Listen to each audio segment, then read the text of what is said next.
Hi, this is Alcan. Welcome back to my channel, and I'm using an iPad. I don't know why my eyes are not pointing in the direction of the camera. Okay. Anyway, we have a lot to cover today. So I know. Last weekend we had the blackout in the city, between Times Square and 72nd, as far as 34th Street.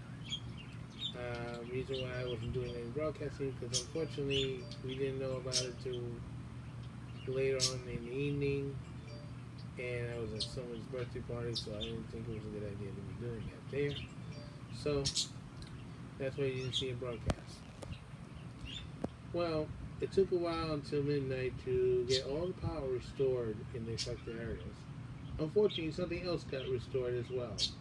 The feud between the mayor and the governor of the state of New York. So apparently Governor Cuomo and de Blasio, not best of buddies to begin with, their feud got restored again. Well, the problem was he was in Iowa while the blackout took place, campaigning for president. So it took a while for him to get back. He was in Iowa, so I guess he had to get a flight somewhere other than Iowa or something. Well, I don't know what to tell you. It's just one of those things. Basically, the big story also outside of the power failure, we had a couple of them in the city later on this week. The announcement by the NTA to cut over 2,700 jobs to cut costs. I'm hoping, despite what it said in the paper, that they're not thinking about expanding out, though. Also, to me, it's been a dismal failure. And anyone who rides a G train can tell you how bad this auto baloney is. Despite the efforts of saving money, has not done what it created to do. It was supposed to be helping CBTC run less expensive, but again, didn't work out.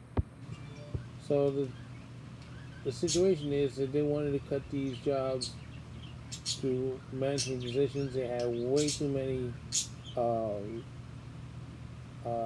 lawyers and too many. Well, I don't know what's the other stuff they were saying, but Department of Personnel, several different departments dealing with one subject, accounting and all that stuff. That's where the cut should have taken place. But you recall in 2010, when the other chairman was here, Waldo, if I'm pronouncing it wrong, we don't care.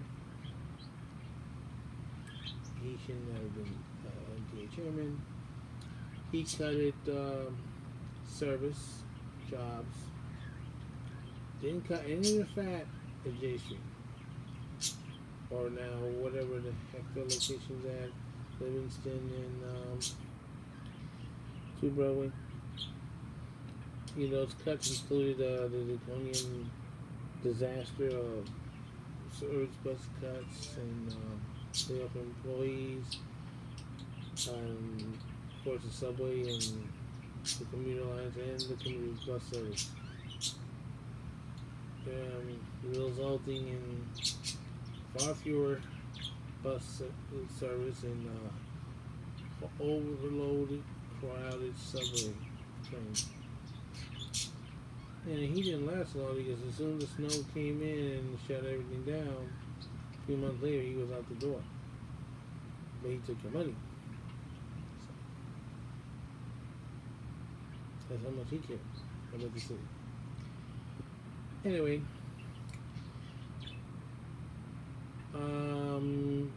now you're probably wondering what's going on with the home front about the apartment.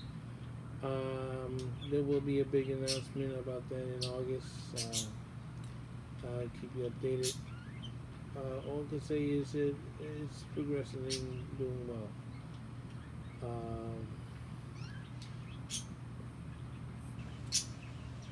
Um, there was another situation on the subway that took place, and it could have had dire consequences for one of the passengers.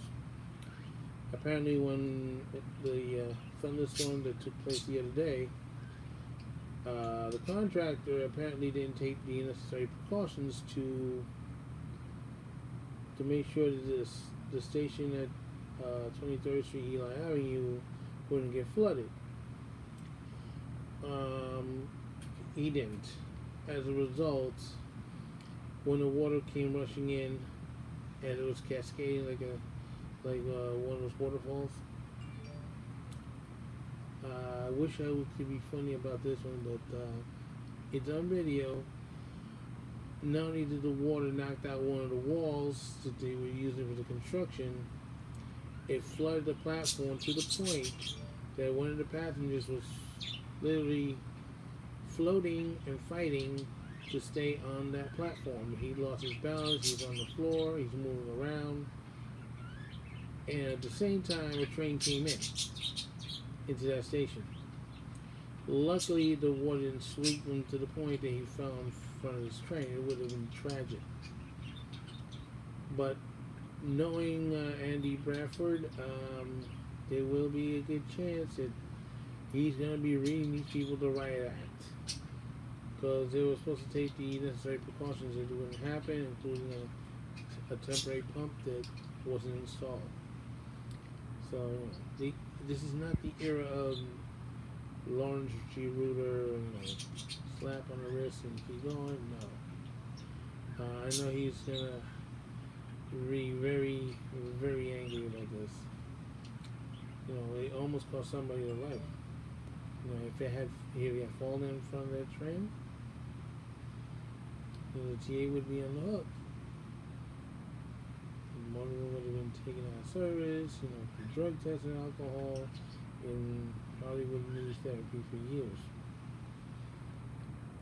And speaking of employees, another conductor got assaulted. Bowling Green, train coming to the station. For no reason, the guy just comes and smacked the conductor. So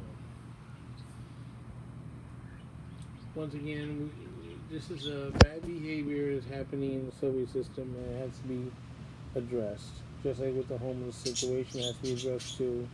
The governor's getting tired. He wants to come out of the system, or something to be done to the extent that they don't delay the service. This is something that I recall he said it. It's in the media, so it's not like I'm saying, "Oh, kick him out." Yeah. Well, you have to find a place for them to go. So I'm using an iPad instead of the phone today, trying this out. Well,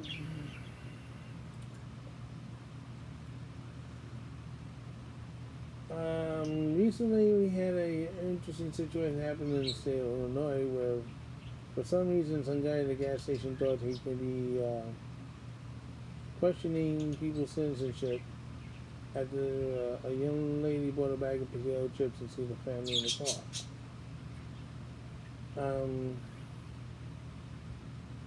Yeah, he got fired.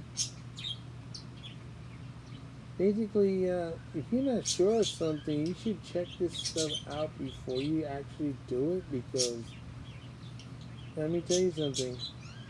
If you challenge somebody the way this guy did, and this person turns out to be here legally, or born here legally, yeah, you might have freedom of speech, but it doesn't guarantee you to keep your job if you keep making mistakes like this. And another incident like this took place in Florida at a fast food place. The manager was speaking Spanish, and two elderly women says, "Go back to Mexico." He kicked them out of the restaurant for the behavior. And they thought they were in the right, except for one little problem. The gentleman who was speaking in Spanish is not Mexican. He's Puerto Rican descent. Puerto Rico is part of the continental United States, and where Spanish is also the legal language of the United States. So we have two, Spanish and English. Yes, English may be the primary, but we have Spanish as well. So, after this is Alcan saying so long for now. Don't forget to stop. And if you're not sure of something, please always check on Google.